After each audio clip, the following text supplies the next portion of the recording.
Би сакале да информираме јавноста дека владата и Министерството за образование донесува свој конечен став во однос на начинот на кој што ќе се полага матурскиот испит оваа година. Имено согласно разговорите со разни заинтересирани страни, дел со учениците, со професори, како и консултации со експерти, одлучивме оваа година матурскиот испит да се полага согласно стариот концепт, односно математиката да не биде задолжителна и да не постои електронско тестирање. Исто така, свесни сме дека постојат можности за унапредување на концептите кои што беа во разгледување во изминатиот период, за која цел ќе бидат формирани соодветни работни групи, во кои што сите оние кои што треба да бидат представени ќе бидат повикани, на кои што ќе се дискутира за понатамошно унапредување на концептот на матурскиот испит за следните години. Во однос на екстерното оценување,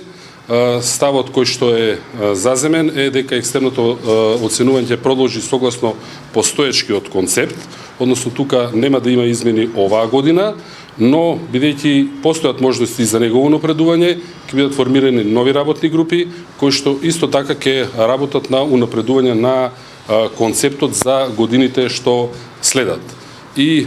конечно би ја искористил можноста да упатам апел и до учениците, но и до директорите, до наставниците и до родителите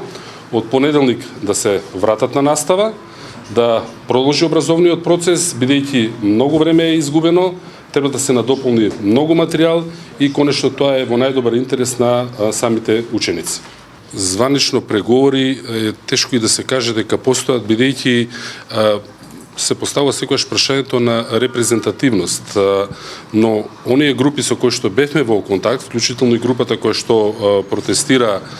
пред Министерството за образование, беа сослушани во нивните барања и сето тоа е вградено во ова што го заземаме како конечен став. Кога велам конечен став, тоа значи дека во овој момент, бидејќи временските услови се ограничени, треба да се организира веќе испитот, не постои веќе простор за понатамошни разговори, бидејќи не може да се стигне со подготовките кои што навистина изискуваат време за оваа година за да се реализира матурскиот испит и дел од екстремното тестирање за учениците од прва до трета година.